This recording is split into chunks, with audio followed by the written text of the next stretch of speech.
Hello, hello. What's going on, everyone? Hi. Yeah, I think we're good. I don't know for sure. Hopefully, we're good. Um, That wasn't good. Don't wiggle. Wiggle, wiggle, wiggle. No. Evening, everyone. What's going on? Good So, evening. yeah. Well, That's like a sniper master. Thank you, Byron. here in a few minutes, we're going to get Greg in here as soon as he comes on the live. Yeah. I'm not sure. Hopefully, he understood the time frame. You know, we're not good with like openings and things. You just Openings start and things. babbling. I just start babbling. Yeah. What am I supposed to say? Hey, everybody! Welcome tonight to the show of fuckery. Okay, all right. So that's what it was supposed to be. Something to that. Okay, got it. Oh, you're so welcome, Zach. I'm really glad that you guys enjoyed the trash that is now not in my house. Thank you. Yeah, Zach's live earlier today. For those that didn't see it, you guys should go back and check it out. It's pretty comical. He opened some packages that Molly sent over to him, and yeah, it's pretty funny. The best by far was the playbill and The playbill and the kinetic sand was good. Mm-hmm. I don't know why you were so scared of it, Zach, but it hasn't been messed with. It's legit. Thank you for the $5 super chat, Zachy Poos. You didn't need to do that. You making it rain. How much trash did you put in mine? Just a little, not a ton, because there wasn't. I used a smaller package, so but you do have some treasures. Don't worry. Right. Well, thanks. Thank you so much, Zach. That's late to show. Yeah, well, I don't like there's it's late to show. Don't like that at all. It's late on the audio. Thanks for the garbage. I mean, love with the Hummingbird Plus. Well, you're so welcome, Will. Perfect, Will. I hope you enjoyed your treasures. I hope you all enjoy your treasures because it brings me great joy. I laugh when I'm making the packages. Yeah, a lot of them are really funny. So, Zach, to answer your question about the what you were calling the 3D printed cog, what that actually is a hand wheel, and if you notice the inside hole is threaded. It's actually a part for a vise that I made, but that was just like one of the test parts that I did. And so you got the trash. So yeah, you got the spare test parts. Stubby. No, I don't think you got one of those T-shirts. I did not. And I don't think it was a pretty quick ordeal. Yeah. Yeah, and I don't know that he ever actually sold them. I kind of feel like they were handed out to people that were waiting in line. I'm not 100% sure, but when he gets on here tonight, we'll ask him. I just texted him a second ago. I'm hopeful. Like, we didn't really talk at all about the time change. So, like, I definitely told him 7 p.m. Central. But I don't know. You might not be good at math. I don't know. Yeah, maybe not. I honestly don't know. Hi, Mark. How do's? Bama, you a beach. Mrs. Freak Show, how you doing? Mrs. Freak Show, she was walking around. So I met Freak Show and Mrs. Freak Show. They were wonderful people. Yeah. She was walking around Blade Show and had on like, you know, her bag that was like cross shoulder kind of deal. Body bag. And had a Medford XM18 just clipped to it, like right here, right in the cleavage. Just get it, girl. That's just right. Get it. Just going hard. I don't know what that knife is, but you get it.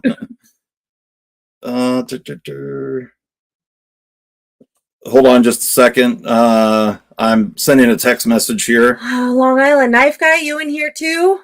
What up, Lou? How's it going? I also hung out with Lou quite a bit at Knife Show or Blade Show. Yeah.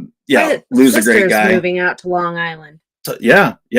Molly's sister is moving to Long Island. Got a new job there. Is. She found a much busier corner to work on in Long Island. Yeah, you know. And pimping ain't easy. Right. She's going where the dollars are. Yep.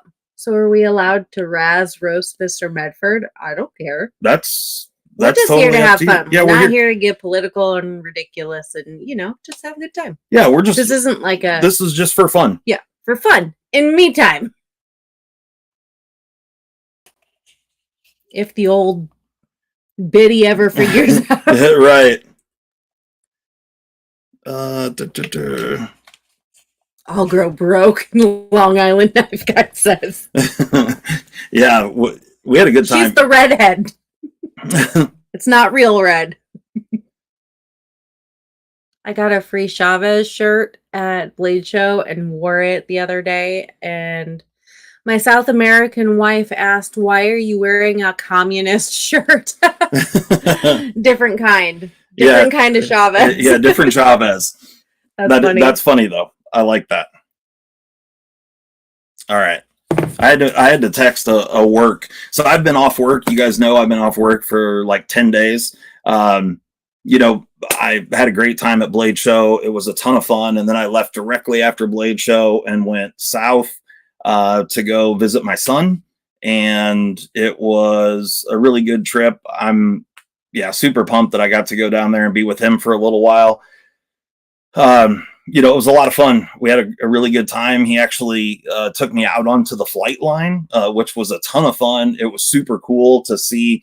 You know, I got to see F-35s. I got to see F-22s and what they call T-38s, which are like little trainer jets that are they're like crazy small, but like super fast and maneuverable. What's up, Robert? Like, think like the Lotus Esprit of the jet world. Super cool. It's pronounced Esprit. Esprit. So yeah, it was a ton of fun, and you know, I got to stand right next to the F-35s as they fired their engines up, and I was right there, like could reach out and touch it kind of thing. And then when they actually took off, we were probably, I don't know, maybe 200 yards away, something like that. And I'm just guessing on the distance, but we had to stand back a little ways off the side of the runway. And it was, you know, I was really hopeful that one of them was going to like do something really crazy as they were taking off. They didn't really do anything crazy. What's up, Top Dog?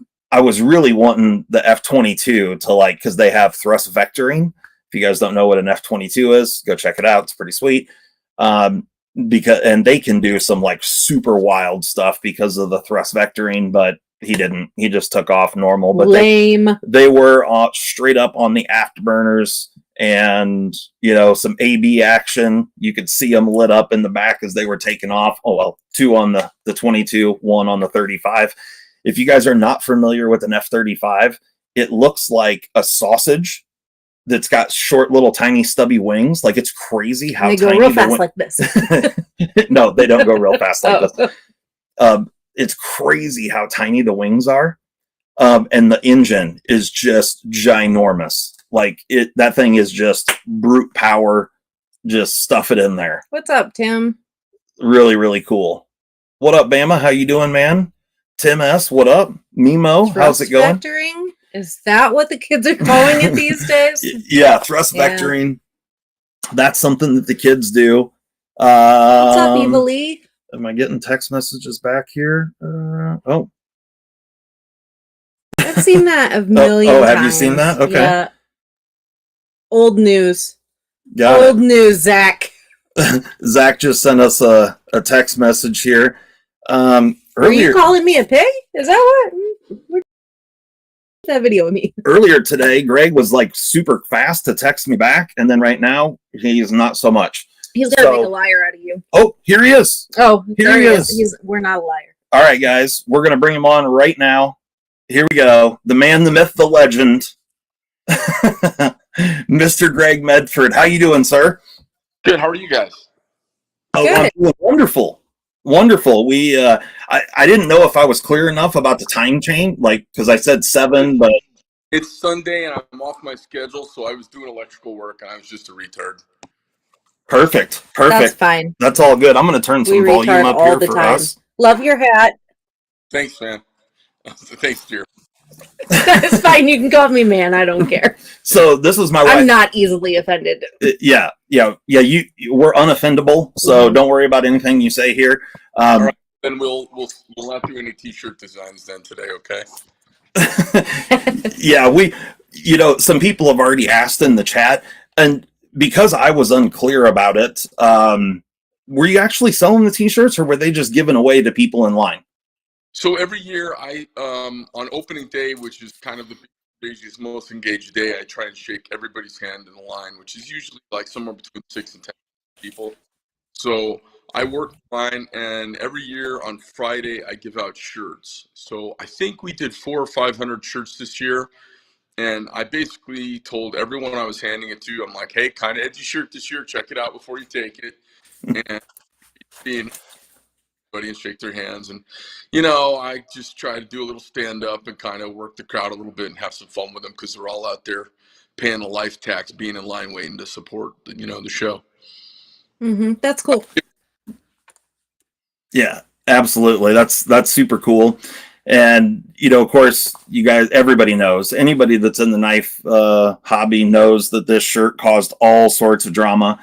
But I thought it was fantastic. I totally understood what you were going for. And I was a little bit shocked on it seemed like a handful of the people were saying that it was racist, but to me, it just they're just confusing stereotypes for racism. And I feel like that's just really stupid. I don't really understand that mentality. People struggle but with that a lot these days. Can you I've turn been his volume up lately, so I haven't been given as much fodder to everybody who hate me. So there's a bunch of people who find me very divisive for some reason, and the way. So what do you do? Excellent. So in the chat, guys, let us know. I turned Greg's volume up a little bit, so or actually a lot of bit. So you guys let us know if that's all right or not. But yeah, well, so enough about the t-shirt. One of the things that I want to talk to you about right off the bat is, I don't know if you watched the video that I posted up, but this is my American service knife, Jefferson. And the question that I have to ask right from the word go is, my particular Jefferson has got, I don't know if you'll be able to see this on camera or not, but mine has got laser etching on the tools. One says made in the USA. Yeah. And the other one has an American flag on it, but apparently, I think it's on this side. Yeah. But apparently not all of them do. No, it was just a sneaky little fun thing. I was like, hey, I got a new laser. Let's throw some little Easter eggs on there for everybody to fuck around and have fun. So I love it. But so another guy that was at the show, he bought one of these as well. And the funniest part about it is that I don't know if he's in the chat. Is Steve in the chat? Have you seen him? Okay. Well, I don't know if you've ever heard of this guy. Everybody calls him Super Steel Steve. You know who that is? I don't Greg? know any or there are call signs, but I do remember somebody mentioning a Super Steel Steve in the last few days. So no idea. Okay. I generally call him Super Sis Steve. But anyway, he has bad luck at buying knives. And so he's figuring that the one that he got just didn't have the laser etchings, just because fuck him. And he always gets the shit into the stick. It's pretty funny. We've been having fun joking around about it. Yeah, he gets fucked left and right. Yeah, he does. He deserves it. If you want to know what happened, I'll be honest with you, because I'm a pretty transparent guy. I don't really try to hide anything. Yeah. So what we had was, to bring this knife on, people think these little simple tools are, like, oh, it's cheap, and it's like the company in Europe that makes them super easy to make. There are no competitors making a knife like this in 130 years trying to do exactly that space, okay? And so there are a lot of complexities to making this product and scaling it. And to do that, I had to bring a lot of new technology. And one of the things we brought in is pictured flak grinding. I don't want to go into a dark hole here that's going to make everybody fall asleep, but it left some cloudy markings on a couple of the bevels. So the guys were all like, oh my God, Greg, these look perfect. They're perfectly functional. They're geometrically perfect, but they have a cloudy mark. I said, hey, get the laser out. We got a new laser. Throw a fucking American flag on, or a Thomas Jefferson signature, or put a picture of me flipping off the president. Just put a little engraving right on the little mark. I said, it'll be a fun little Easter egg. And if anybody asks, that's why I did it. And so that's what we did. Right on. I like it. Yeah, I like it too. I just assumed, like, If you got one, it was a blemish fix. And if you didn't get one, it means yours didn't need to have the blemish fix. That's all. Beautiful. I just thought that they all had it. I didn't know that mine was, something different or whatever. And so I was showing it off and I'm like, yeah, mine has this. And then people started messaging me and saying, well, mine doesn't have that. And they like thought that I got something special or something. And I'm like, You no, got something fucked up. I just asked for one, like, but- Somebody's got a question about the ASK that I okay. want to touch on. They asked, and we had the same question, is there anything to the coordinates on the inside of the scale?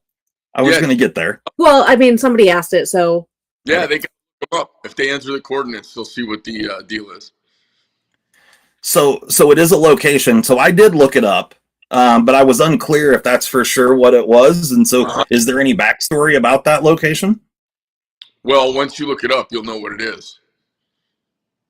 Maybe, I mean, it wasn't on this continent. You sure? Well, and I may have looked it up wrong. Do you remember the numbers? I do remember the numbers. I'm kind of a pro at looking at coordinates. It's 33.68. And then I was unclear because it's either a dash or a minus, and it should be a minus. Minus? No, it's a dash. It's a dash. Okay. So dash 112.12. A latitude and a longitude. Right. And that's what I figured. Dash 112.12. So we're going to look it up again really quick here. Arizona. Oh. It is negative. It's not a dash. It's a negative. Okay, well, whatever. But so I don't know why, because I looked it up exactly that way. Yeah. And so hold on a second. Let me look here. I feel like this like Da Vinci Code. So is that the location of the shop? Yeah. Okay. Nice. Perfect. For whatever the reason, when I looked it up, I'm not even joking you. It came up with like, I can't remember the name of the town. I know it started with an H, but it was in China. Oh, really? Hongdong, China. That's pretty funny. Well, they must have stole it, but it is not made in China. And that is not the grid coordinates of a brothel in Nevada either. Well, I loved all the Easter eggs on the inside of this knife. And, I've always liked Swiss Army knives. That was honestly the first knife that I ever carried as a little boy. My grandfather always had one that the blades were sharpened down to, I'm sure he sharpened them on just a bench grinder in his garage. He wasn't, my grandfather on my mother's side wasn't super mechanical, but always carried a Swiss Army knife. And so I got this thing and carried it all last week. I was down in Florida. My son's in the Air Force, and I already talked about this a little bit, but went and visited him all last week, carried this thing. It's been fantastic. I have, when I first got it, it was a little bit hard to open, but most of that I feel like was the pivot screws were just a little bit too tight. And I think the other thing there was also I just kind of had to find like the right way to open it for me.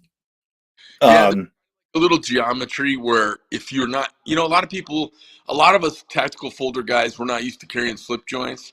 So if you try to do your fingernail at 90 degrees, it wants to tear your fingernail. So you got to kind of like push to it so that your thumbs kind of lead to it, and then it's super great. But one of the challenges, if I make it so that it's comparable to the red knife, then the tools don't lock out as well, and I'm really about using tools. So I figured, if it's still stiff, how often are you going to open it for the bottle opener? I'd rather have the thing work right if you're going to use it as a screwdriver, Yeah, it makes sense. Yeah. Thank you, Canuck, for the $10 super chat. That's very kind. Yeah, thank you so much. We greatly appreciate quality it. Costs and Medford equals quality, no doubt. My God, you guys, what's so funny is I've never, I've been doing these YouTube things all these years. I don't do any advertising, and I don't have them monetized because I'm not trying to get any money out of it. I'm just trying to do information and connect with people. But somebody popped up with a $20 thing in my feed the other day, and I was like, what the fuck is this orange bullshit? Whoever you are, get this bullshit off my. I literally watched that stream and I thought you were fucking joking. I thought you were joking. I had Like- no idea you were serious. No, one of the kids walks in and he's like, "Hey, boss, that's da da da da." I go, "Jesus Christ, somebody ought to let me know." I don't know. That's funny. Molly was watching because she hadn't watched a lot of your stuff up until I told her you were I don't coming know on. anything about any of this So stuff. she picked me up from the airport yesterday and had one of your streams playing, and I was cracking up because you were like, I don't even remember what the name was, but you were like, "What's all this money shit up here? I don't know what this is, but get that shit off the scrin." It was great. Yeah. Absolutely And hilarious. your string of curses, starting with like, "You lint licking bastard ass." I was like, "Dad, is that you?" Because my dad used to go on rants like that too. Yeah. You know- Her father who's oh, go ahead. No, we got a little delay. I'm sorry to step on you. My grandfather, Western grandfather, we're just a bunch of salty talkers. I mean, it's just kind of our vernacular. I used to just hang out with talk. Go ahead. Yeah, no, that's how I was raised, and it hit me on a very deep level. Yeah. We both come by it naturally as well, but her father could put a string of cuss words together that was magical. I can't it really repeat was. his like epic perfect one because like let me tell you, you want to talk about triggered, everybody would get triggered. Oh, I can repeat it because I remember it well. Oh no, I can do it. I'm not going to because YouTube will shut us down. YouTube, yeah, but it was pretty epic. Oh yeah, good stuff. So it's a lot of the people that follow my channel and have watched my stuff for quite some time will know, and I'll just be totally transparent with you, Greg. In the past, I've been somewhat critical of some of the knives that you've made. Not so much, they just weren't for me or what that wasn't my deal. However, I'm gonna grab something here. Last year at Blade Show, I bought this knife, and I did not go there intending to purchase this knife. However, I picked it up and I ended up putting a video out, and I've had several of your knives, several of them have passed through. I've done some mod work and whatnot, which I know you don't want to hear that, but anyway, this thing, it really blew my mind. I absolutely love this knife for so many reasons. And, of course, that you have a really, really strong following. So the minute that I put a video out saying that this was the best EDC knife, in my opinion, that has come out of Medford Knife and Tool, not just, everybody just assumed that I was talking about blade thickness and all that sort of stuff. That really wasn't it. To me, this knife just shows the growth and how far you guys have come. Like, I've had multiple of your knives over the years. This is by far and away the most usable and functional pocket clip. It's reversible. The action on this knife, the geometry, the flipping, the hollow grind on the blade. There's just a whole lot of reasons why I think that this is a phenomenal knife. And I love it. I love the fact that, over the years, you guys have grown a tremendous amount at Medford Knife and Tool. And, to me, it just kind of shows the evolution that and kind of the path that you guys have taken to eventually end up at this, which is a huge departure from what you used to manufacture. Not used to, still do. But would you agree that your quality has gotten better over the years? Fit and finish, all those things? Yeah, so,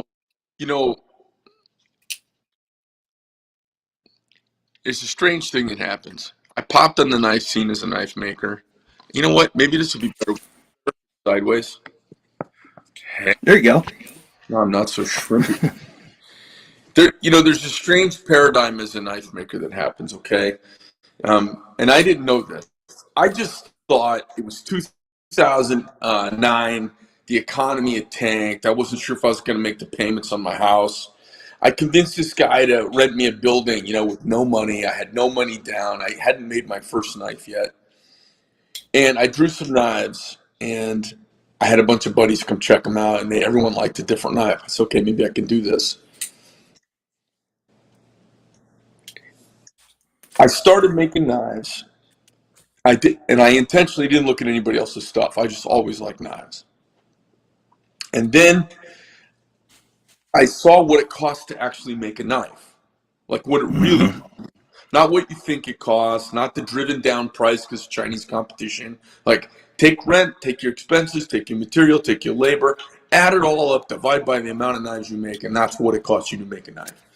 And without all the smoke and mirrors, I said, well, I'm going to charge the price I need to charge to do this, and if I could sell 10 a month, I'll be okay. So I was selling knives at $550 a piece, okay? That was 12 years ago. And everybody said, oh, you're nobody, you can't do that. I said, well, I don't need to do it to everybody. I just need 10 people a month.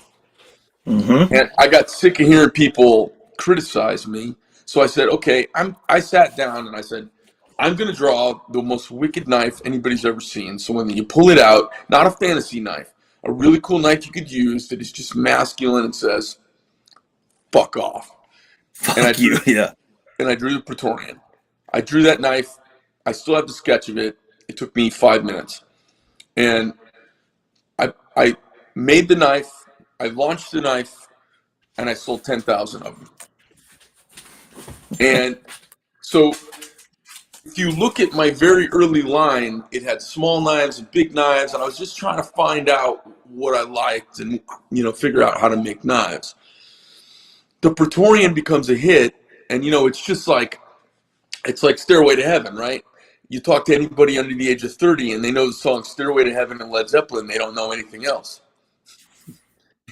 So Right. Mm-hmm. I got known. That's my Stairway to Heaven. That's my knife that kind of got me known by a bunch of people.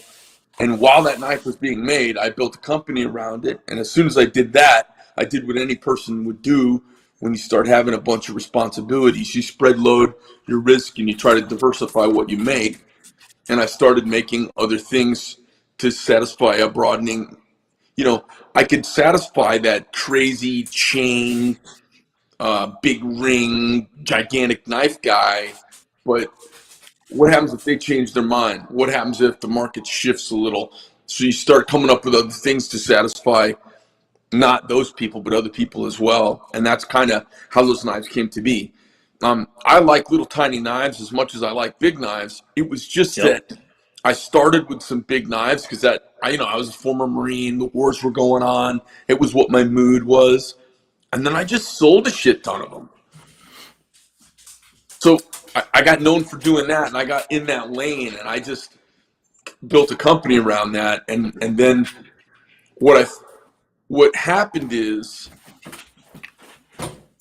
my company got better at making knives than I ever was.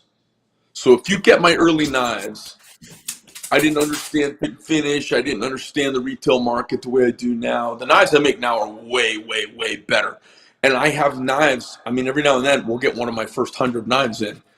And the guy's got it in his pocket, and he's still using it, and it's still as tight and doesn't have lock, rock, or side lash. So, I Yeah. mean, I could make a good knife because I had an expectation of what I wanted, but I didn't know anything. And what we make now is way more evolved and a much better product. And it's, because I have a great team and I'm obsessive about the quality going up and not going down. Yeah, that's fantastic. I love to hear that story. And yeah, I mean, it truly is the American dream, right? I mean, you started with nothing and had a little bit of luck along the way, a guy to help you out with a shop and whatnot.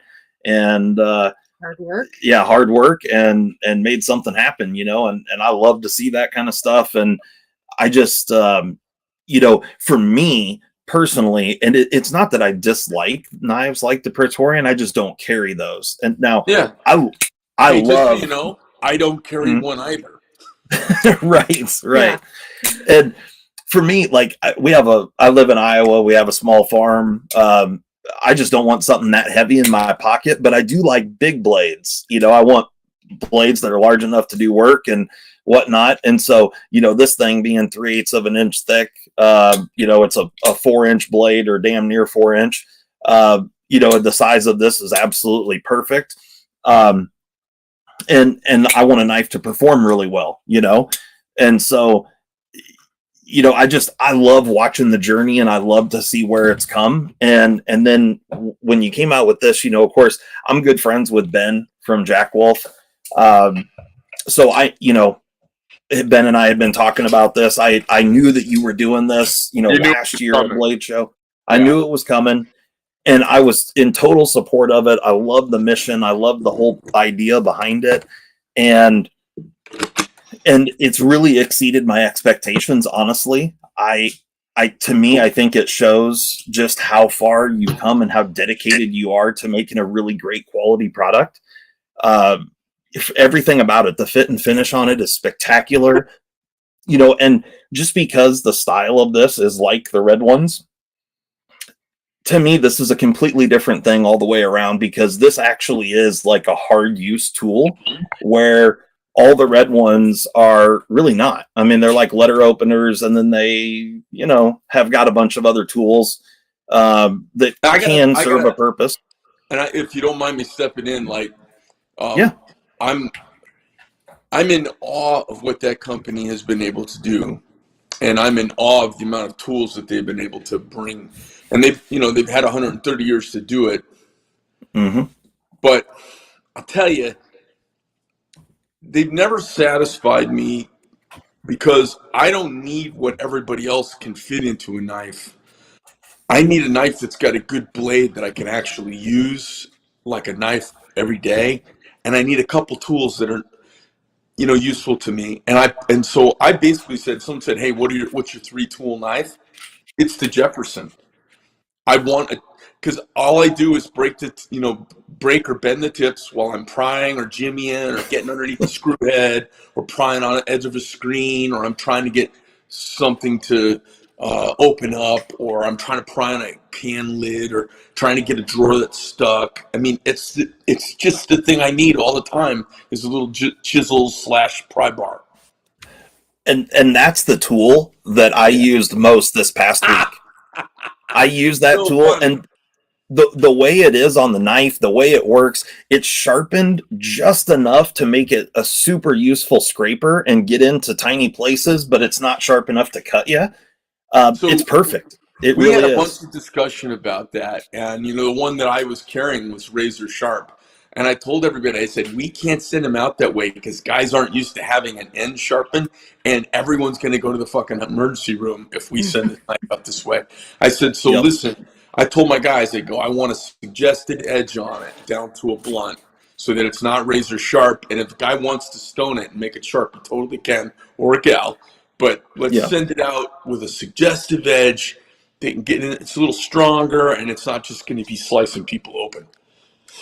The orientation of it, I mean, it's perfect. It makes like the with the 1/4-inch hex in there, and like it kind of grips your finger to get down in it. I used this to scrape a couple of stickers. It was like the best scraper ever. I absolutely loved it. Cool. And so now you can scrape your own stickers, and I don't have to do it. I didn't say that. I don't have fingernails, so like you weren't there. So. Okay. Everybody wants to carry all this Billy Badass tactical shit, and I'm cool with that. I come from that universe. But the truth is, I've been in the business, and I don't know if I've ever actually met anybody who's honestly been in a knife fight. I do have a friend that stabbed a guy in the neck and killed him one time, who walked in on him in a hide while he was setting up. He was a shooter. And, but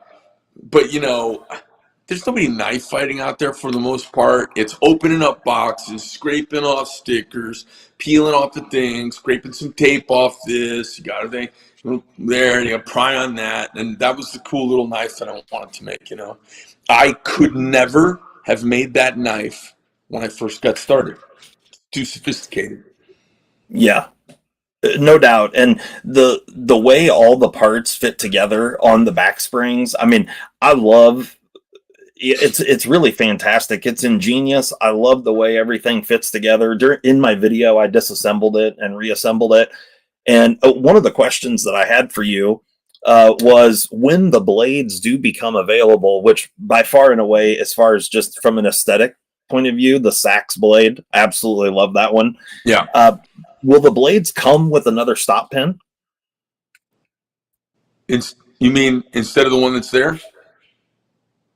Well, I mean, so like if I was going to add a third layer to this, I'm going to have to change, or I'm going to have to add another stop pin to have the blades open opposite one another. Yeah, so If that makes sense, have two blades in there with the two tools in the middle row. It's a really good question, and I don't know if we've been selling what we call the dry decker hardware at this point, but I'm pretty sure that you get a liner. No, you get a spacer. There's 3 or 4 things that come with it, and I'm pretty sure the long pin is one of them. Gotcha. So real quick, Zakara, the price on the Jefferson here is $240. And that was one of the other questions. Brings me to another question. These are the first ones you did. Are these S35 VN or S45 or? So you'll notice I put on the box that they are crucible metals or CPM steels. Is the phrase I used. And the reason I did that is it gives me a little freedom in a production line. So we couldn't get right now, the way the industry is, you can't get everything in real time. But when you turn on a production cell, you can't turn it off. Right. I've got a couple $1 million of equipment that's all cycling together like a watch. I can't pause it because I'm waiting for MagnaCut 12 weeks down the road. So we are right now, our main pressure is to go to MagnaCut. S35 and S45 is what we did the prototypes out of. That's probably an S45 blade, and they will probably bounce between S45 and MagnaCut based on the availability in the marketplace. Perfect. Yeah, and I mean either one is great, and for this type of knife, they're all going to be fantastic. But I love to see that the tools are made out of that steel as well. Yep. And just everything about it. I mean, there was a lot of thought that went into this knife, and I appreciated it even more when I disassembled it. With D-shaped pivot barrels and the end pieces that you made for the blade, and then having an option for a glass breaker. And it's really well thought out, and the tools fit nicely. It's polished, it looks great, the fit and finish is great, the plastic. And I think I asked you at Blade Show and you had told me that these are local, right? So you found some company in Arizona to make the plastic scales. Yeah, so we had the tooling made for injection molding, which is not generally made in the U.S. anymore unless it's some spec. We had the tooling made in Scottsdale. We had the injection molding done in Scottsdale. And it's one of the ways we could control the product is to get with a great local company that does that specialty well. Yeah. Yeah, and I work for an OEM manufacturer as well, not in the knife industry, but a completely different industry. But I know what it takes to make this kind of stuff. And it's, the tooling for this is not cheap. It's not easy. The equipment is highly specialized, but the quality of this plastic is really fantastic. I mean, it feels great. Yeah, the molds for that handle were $26,000. Yeah, exactly. Yep. And that's just the mold. That doesn't count the several $1 million machine that mold goes into. Yeah, just the mold. Okay. Ask some questions. I haven't been reading them all. I'm just excited to talk to Greg and ask my own questions. They're bothering me about it because I'm the one in charge of that crap. Okay. So we have some questions, Greg. Greg, Bama Knife Guy wanted to know if some of your earlier first models were numbered. There have been various attempts to number as time has gone by. I numbered my first 100 knives. I didn't number the first 100 knives by model. And then now the numbers you see on them are date and milling. It's date when they were made and the number within the batch that they were. And that's really a quality control thing. And it's something I got from looking at World War I and World War II items made for the military. They have those proofing marks on them that have traceability, but they're not serial numbers. Gotcha. Yeah. Nice. A few people have been mentioning the Gentleman Jack. I know that, I've never handled one, and I didn't handle one at the show. mainly just because I was helping out Ben in his booth. And by the time I got over and actually got this, I don't know if you remember, I came over when you guys were all packed up. And is it Ursula? Yeah. Yeah, she was great. She's the one that grabbed it for me. And I don't know if you remember, I handed her the cash and then she handed it right to you standing there. Yeah. And I told you, I said, yeah, she had her hand out, so I didn't want to get slapped. So You're talking about Ursula, my shooter. yeah. Yeah. She was super cool. Ursula is awesome. And Yeah. she, I don't know, I think she knows my producer. And my producer was like, hey, you want to sponsor a local shooter? She's great. She's our kind of people. And I was like, yeah, sure. So Hell yeah. we do some sponsorship stuff for her. Not only do we keep her in sharp things, but I think we get her some air transportation to some of her events that are costly for her to go to. And she's awesome. She's a really good fit. That's awesome. Yeah. Zach wants to know, when will we see the ASK? And the ASK is out right now. So I have 3 launch partners: Blade HQ, DLT Trading, and Smoky Mountain Knife Works. So those guys all have the first tranche of those all went out last week. And it takes some of those companies a little while to do the photographing and get them up online. Gotcha. Are they all just the Jefferson? Is that the first model that went out? Yep. Okay. Nice. What is in your pocket? I don't know. Let me check. Yeah. Oh shit. Golf? Yeah. That's the Gulf livery from the GT40 from Ford versus Ferrari Le Mans. Yeah. Yeah. So I've been into racing my whole life, big Ford guy. So love Me that too. whole story about Ford versus Ferrari. The history there is fantastic and absolutely love it. I got my hooks on a 1968 GT40, so Nice. I said I'm getting one in Gulf livery. So would you guys make me a knife with the Gulf livery on it? They did. Hell yeah. That's fantastic. So it's an original 68 GT40? No, it's the continuation series that was done out of South Africa. Those bodies that came up here through Super Performance. Nice. That's cool. For the ASK, are you only going to offer plastic scales, or will you be doing micarta or titanium or any other material? Well, I have some thoughts about that. We're probably going to do, my hopes were that knife goes into production and then I do fun little boutique things with it. Because it's really 2 companies. I have my legacy company, Medford Knife, and then I have the new production company, ASK. And Medford Knife can make all of these cool parts and do these unique projects. So we have made linen micarta. We have made G10. They're fucking cool. And we're just kind of feeling it out. Like, how's it going to fit into the grand scheme of things? There's a question from Bama Knife Guy. He's asking if retailers are dropping us. Yep. We have had 2 retailers drop us, and I want to be really clear about this.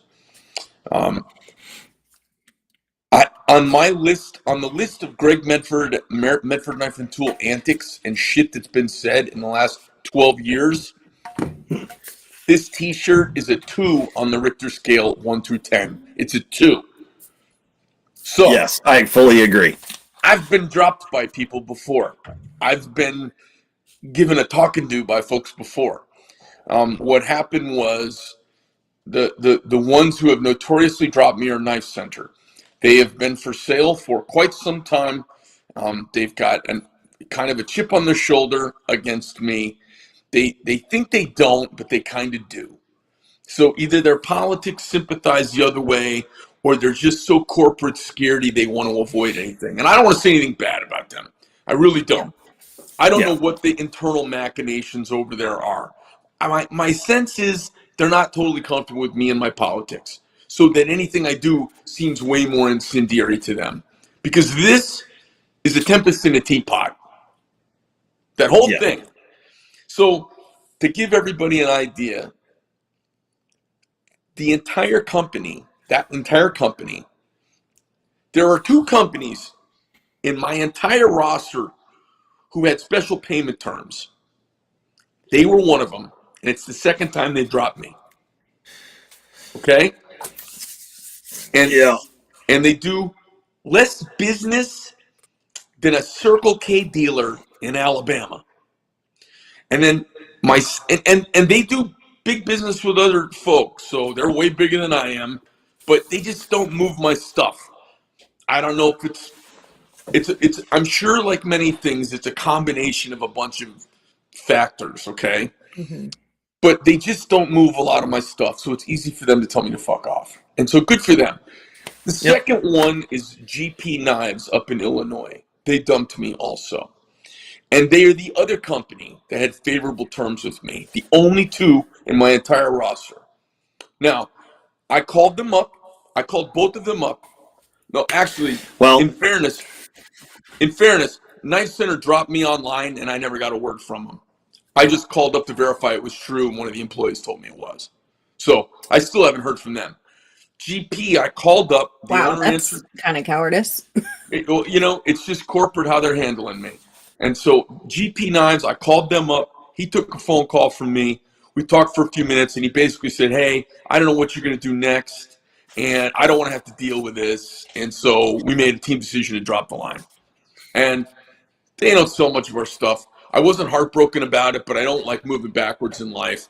I'm disappointed because 1, 2, 3 weeks from now, there's going to be other shit to talk about.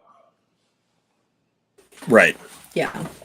Well, It's so short-lived. This is going to be so short-lived, and it is not worth all of this fuckery. I'd already told you that I work for an OEM manufacturer, and I learned a long time ago that, of course, just like you said, we don't want to go backwards. We would hate to lose any dealers. But with that being said, some dealers just aren't the right fit. And there's nothing wrong with that. It's just not the right fit, and that's fine. You're absolutely right. And I got that sense too, Yeah. And so it's it's unfortunate to me. I would look at both of them, and it's kind of comical that I didn't know about the GP thing. That the company that I work for, our home office is only about 30 miles from where GP Knives is in Southern Illinois. But anyway, it's kind of interesting that the way I look at it is it's just fear. Like they're jumping to conclusions and making business decisions solely based off of the repercussions that they think is going to come down the pipeline on social media or whatever. And that all the people that haven't been canceled for this, that, and the other thing are the people that don't make apologies for it, don't bend over when people, if you make a mistake, you make a mistake, and you own up to it, be a man about it, and move about your business. But if it's something that you truly believe in, stand your ground, and everybody will realize that's trying to cancel someone or come after them and have them bow down, that's just a fool's errand. Well, and then you they'll just move take on. away that power from them. Right. Like, And here's the thing. I mean, we've been seeing this go on in our culture, and it's crazy 20, 30-something white people, and it's boys. Right. It's boys signaling to their girls so they can get laid, or they can get cool girl, the nerd club, or some sort of weird nerd sex. I don't know what the deal is, but there's not actually any real oppression being solved by these woke idiots. They're woke idiots. Look, was it a little insensitive? Yes. Was it a little off color? Sure. But how do you do it? How do you draw a cartoon of Chinese people? I mean, we sat down as an exercise and said, let's draw one without a mouth top. Let's draw one without the teeth. Let's draw one without the accent. And let's draw one without the hat. You know what he looked like? Well, it just looks like a human. And Barbie. Yeah. Right. But the whole thing, it had nothing to do with Chinese people. It was totally against Xi Jinping. Like, that's the part I don't understand. Why?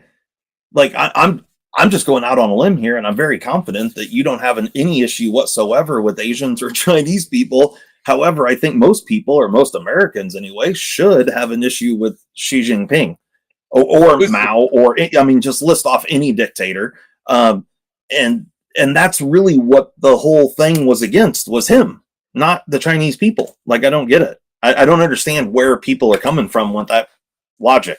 They're making stuff up. They're showing that they're smart. It's their little masturbatory sideline critique. It's all they got. Because Yeah. if you look at the words at the top, I didn't do what Abercrombie and Fitch did, where I said, they got the two Chinese caricatures on a laundromat, and it says, two Wongs can make it right. Make it what? Right. I wasn't making fun of people's accent. I wasn't making fun of anything. I was making fun of these people doing what they do, destroying every industry they touch, and Americans just soaking it up. What stuns me is how many people basically say they're going to revenge buy stuff from communist China. Like, they're mad at That's me. ignorance at its finest. They're mad at me because of a caricature, and they're going to support a country that actually has internment camps and slavery and disappears people and religious persecution. And I mean, you got to be kidding me. China's probably drowned 20 million baby females since the Cultural Revolution under their one child policy. Okay, they've been drowning baby girls for a half a century, and they're comfortable buying from them to revenge me for a cartoon that was a scathing political critique. And you know what? I think it just shows so ignorant. It shows so unread, unreflective, and so myopic that they just don't hit my radar very much. And what pisses me off is I got two customers who just, I mean, look, you find out who your friends are. You find out who your friends are really quick. No doubt. No doubt. It's funny talking about the one child policy that China had for years, and I can't remember the girl's name off the top of my head, but I've watched her channel a handful of times, and she's a Chinese woman, and she does a whole lot of CNC milling, and I went down the rabbit hole on 3D printers here about a year and a half or 2 years ago, and I've gotten into doing prototyping and all kinds of stuff, and I completely nerded out on it. But this girl I found on YouTube, and I learned a lot from her. She's incredibly intelligent, but she's told the whole story about how she's like my age, she's like in her late 30s, early 40s. I was going to say, you're not in your late 30s. No, I'm not in my late 30s anymore. But anyway, she was raised as a boy because her parents wanted to keep her, and they raised her as a boy. Shaved head. She showed pictures of herself when she was growing up, and all the way up until she was like 20. Couldn't let anyone around them know that she was a girl. Mm-hmm. It's incredible. Like I can't even imagine. That's a real thing, and it's gone on for a very long time. It's incredible. So, can I talk to Honey Bear? There's somebody, Honey Bear asked about the designs coming out of China by Riot and We and some of the other makers. Yeah. I have a political stance here. And I have a patriotic stance, and I also have a personal stance. And so these three stances kind of collide a little bit. I'm sorry, I'm going to move a little bit so I can get a charger and plug my phone in and we don't get cut off. Yeah, no worries. So for a lot of people, they have a political position. And other people, they have an economic position. And some people have a personal position. And with this, I have all three.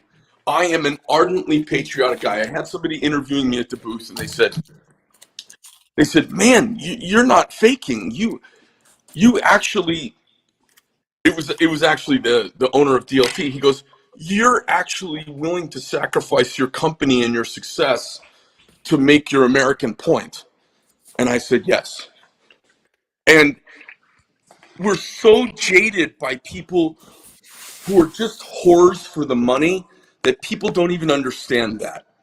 Because everybody is just out for the money, and we just expect everybody who's a capitalist is just a lech out for the money. And I'm willing to walk away from some money on the table. I don't need everybody's every dollar. Do I want to do business with everyone? As much as I can, right up to the point where I'm not true to myself. To my own self, I am true. Yep. I have a geopolitical perspective. If you buy knives from Riyadh, Kaiser, we showed them how to make really good knives, and they've gotten good at it. No question. Absolutely. I'm not saying those products aren't good, although they have a similar look and they are uninteresting to me. What I am saying is don't be mistaken. Those are not little cottage businesses with cool knife makers just like us. What they are is a front for an industry that gives money to the Communist Party and builds missiles against the United States. That's it. So I don't care how good the knives are, and I don't care if they didn't steal the designs. When I see Todd Begg doing a collaboration, I'm sad by it because Todd's a great knife maker. When I see Ramon Chavez, when I see Anthony Marfione, when I see them do that, it saddens me. And you know what? Those guys have all talked to me. They all know. I'm also a gentleman, so I can have them come on my show, as you saw, and I can interview them for my podcast. I'm not going to call them out, and they know. I know. I'm not there to play some Jerry Springer gotcha game with people. Everybody knows they do that. Everybody knows I call people out. I do it by name. I'm very upfront and above board about it. But I have three things: patriotic, the economics, and the personal. The dirty, rotten Chinese, and people, everybody think they're all, the dirty, rotten Chinese government has got it out for everybody. And the knife makers all work together over there. It's just like the guild industries that have been around in Europe, and we used to have up in New York. Someone's making blades and someone's making handles, and some people are doing some people do more than others, but they all cooperate, coordinate, and work together. So it's not just, they're not little isolated, private owned little enterprises like here. Americans don't understand that. They think, oh, well, they've got businesses too. They just pay different taxes. No. I wonder, it took me a while to figure this out. How does a country make a copy of one of my knives and send it across the world in a package to a customer? And the combined cost for shipping, materials, labor, and making it is less than the cost of the screws on my knife. How is It's that? incredible, right? It's because it's not real. Right. Yeah. Because I buy my equipment and I buy my building and I own them and I have to cover the debt service and pay everybody. They don't. Right. Right. So they're doing a lost. Everything they do is a lost leader until they own the industry, and then they put the prices back up. So yeah. It's a big economics lesson, and it puts people to sleep. But it is about America. It is about our morals. It is about what we represent. And if you don't believe America represents good around the world, you haven't been anywhere. You got to get out there. I've been all over the world. Right. Yeah, for sure. Yeah, no doubt about it. I mean, for, all the people that want to point out all the flaws in this country, they've never experienced anything overseas. They don't know how good they have it. Yeah, I mean, even it's pretty eye-opening to see other countries and I mean, we're not perfect by no means, and we have flaws and whatnot, but there is not another country that has done better for the world than we have. That's right. And like right now, I mean, when our economy is floundering, it impacts the rest of the world. It's a big deal, and it's just we're in bad shape right at the moment. There's no doubt about it, and I hope like hell we come out of this. I did want to address a few other questions that came up here. I don't remember who it was. Someone up here mentioned because you had put out about the steel company. Someone's giving me a hard time for drinking out of a Yeti mug. Yeti didn't steal the design from anybody. They made their own thing. They're making it in China. You can't get them made here. That's the way it is. I have an iPhone too. You can't get away. Right. Nobody's perfect. Right. I don't have my. I don't have my head up my ass. I don't live in a little box. I am engaged with the world, and the world has so engaged with China. You can't avoid it completely, but you can avoid it on luxury goods. You know what I mean? Well, where I would like to avoid it is in areas like our medicine and antibiotic. medical supplies of all kinds. I That didn't was mean so to eye opening IVs. to You me. were getting ready. You were getting ready to address a question. I kind of hijacked. Oh, So yeah. go Yeah, ahead. no worries. Yeah, because we can go on that topic all day. But Yeah, right. But so you had mentioned, which I'd heard about this and whatnot, but because you mentioned it in a live stream the other day, I think it was you and Amy were together, and you had talked about the potential for a steel company being under the Medford umbrella. Yeah, what's going on there? What you Well, got? What's it's an idea that I've floated and I'm doing some research on, and I'm getting on some airplanes and trying to make something happen. If I can do it, I'm gonna. If I could do it, I'm gonna pull off a coup. Right now, it's hard to do because everybody's overvalued because they've got all this business from COVID and they think it's never ending. But something's gonna happen. I think we're in line for a big adjustment. 18 months in, the government can't keep printing money like this. They can't keep being so fiscally irresponsible. When the economy is exploding and doing well, you can be a little irresponsible because there's so much largesse in the numerical order, financial order, you can have some sloppy. But when everything is held down and interest rates are up, and I've seen home inventory has gone up in the last 30 days 400%. When you start seeing home resale inventories go up like that, something's coming. And Right. and I'm worried about, right now we have so little oil being refined.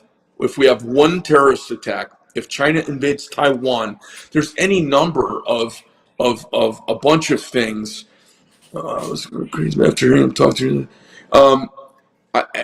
Any one of a number of things could put this all into collapse. And so something's going to happen because we're just running so thin in the margins of capitalism, that when it happens, I'm going to be ready. And I'm doing my homework right now, and I'm trying to you cannot pull off what I'm getting ready to try and do unless you have the chess pieces all in place when the thing happens. And then when the thing happens, you've already got some venture capital and some funding, and you've got everybody ready to make a move. And that's kind of what I'm in the middle of doing. So I don't want to say too specifically, but Sure. I'm trying to do something really cool. And it is 100% to protect one industry, the American knife industry.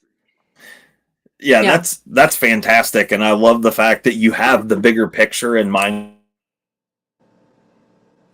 Work a lot of business with Europe. We're actually owned by a company out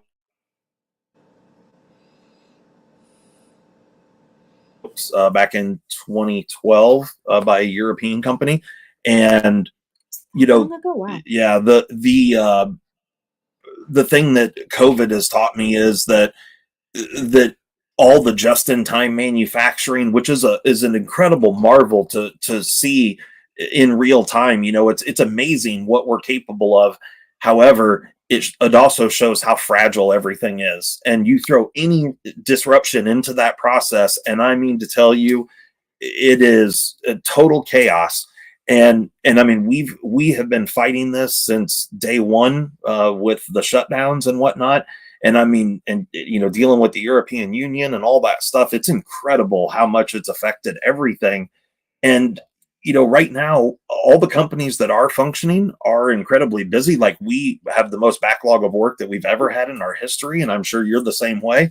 I know I was talking to Tim Reeve; he's the same way. And I just, but we're still paying a record number of people to sit home and not work. So things aren't that strong and that wonderful, And so as a whole, we have some areas of improvement for sure. Real quick, two things. I wanted to mention this guy that I posted his comment here saying that he was Asian. And after hearing everyone's reaction to the shirt, he thought you were a crazy man, Greg, but he thinks, maybe that you're worth listening to. He didn't come around and say that he's listening, being open-minded, and I can appreciate that. Yeah. And then real quick, we got a super chat from Mr. Neves, Jared Neves. How you doing? Quit throwing your money around, Neves. Yeah. Thanks so much, Jared. I appreciate it, man. And yeah, okay. Go ahead, Greg. Sorry.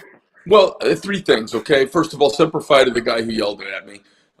Yes, I have an OTF coming out. I'm in its second evolution right now. It's fucking fantastic, and I'm going to drive everybody insane with it. I think that, look at somebody else just tossed in another $20. Look at that. It's from Stasa 23 Night Therapy. Oh, Oh, Stasa. Stasa, look Thank at you, you, bro. Beach. Yeah. So people ask me, Greg, are you going to get into politics? And the answer is, I'm in politics right now. If you go to my podcast on iTunes, Spotify, or Rumble, you go look up the Greg Medford Show, and I am doing in-depth political discussions with local, state, and national political figures, business owners, veterans, well-known pipe hitters. Am I ever going to make a button lock? I make several button locks already. Smooth Criminal. Best Yes, knife that's right. name in the game. Yeah, I remember when you brought that home. I loved. So I got to say real quick. So I bought a Smooth Criminal right when they first came out. I was less than impressed. The action on mine wasn't great. I sold it. It was fine. However, this past weekend, a guy bought a new Smooth Criminal from you, brought it over to me. I handled it. It was significantly better than the one that I had. And again, it shows the evolution. I got my ass handed to me on my first button lock. I mean, they're not the easiest thing in the world to figure out. They are not easy to pull off. No. And so, like I said, I wasn't bitching or complaining Right. or anything, but I love the name. It's the best knife name ever. And it's also kind of small for me too, which is fine. Like, again, Yes. not all knives are made for me, What? But Not all knives are made for you? right. Isn't that shocking? That's a novel concept. So weird. Since we're talking OTFs, did you see this new one from Hogue? I did not. This is called the Counter Strike. It's aluminum frame, carbon fiber show side, Magna cut, double edge dagger style. Really, really nice pocket clip. I picked it up at the show. It was brand new at the show, but you can see the milling there on the back side. Yeah. Same milling pattern goes the opposite direction on the carbon fiber. It's kind of hard to see on the carbon. Feels really good, nice and slim. I don't know about this little thing right there, a little lanyard, Husker fuck coming off the side there, and also, I mean, the glass breaker, but anyway, I mean, I haven't really even used it yet because I haven't been home. But it looks like a Microtech. It does. It's very similar to a Microtech. Yeah, it looks a lot like a Microtech. When you were researching and whatever, did you look at other manufacturers before coming up with your own OTF? Well, what I did was I came up with parameters for design, and then I have really talented guys in my building, and one of the very talented designer engineer types is my cousin Steve, and so I had a lot of trust in him wanting to run with the project, and I thought he had the right personality to geek out on the nuances of it and do some cool stuff. So what we did is I said, hey, let's just make one. And so we took, basically, like everybody else, we took an Ultratech apart, looked to see how it worked on the inside, and said, hey, if we can let's do 5 improvements to it and make it. And we did that.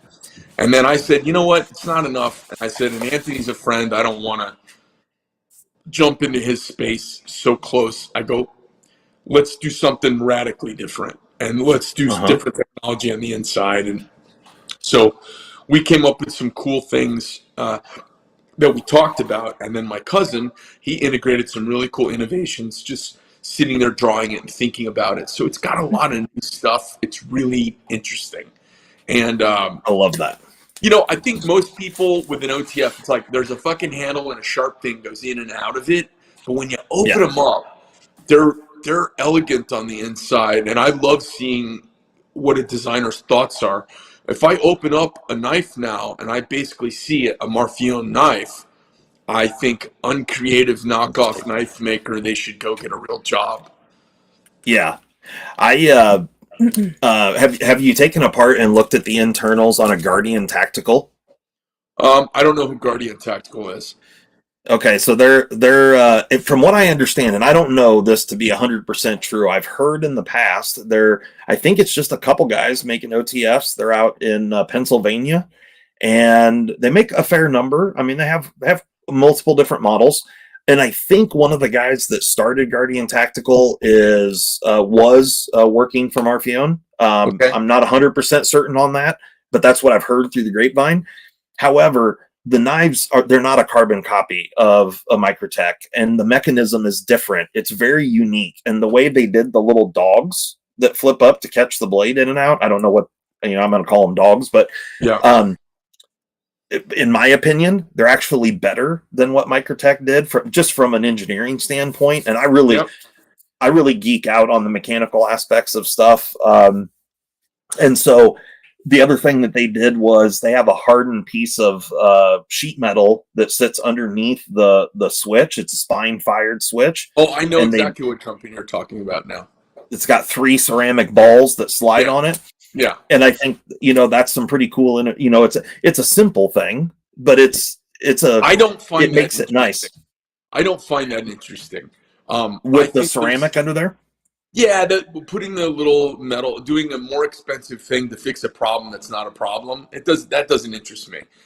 What interests me is, like the issue with that knife is friction, and how do you overcome friction? We have this new hex technology where we actually put the part that does all the engaging of the chassis, we put it next to the knife, and the knife's attached to it. So it goes in and out, and the knife doesn't touch anything. So, and the thing with that is I wanted to be able to do crazy blade profiles. I want to be able to do serrations, all of these things that the little locking tabs would ride across and interfere and cause friction issues. So we dove in, and my cousin Steve's done an amazing job.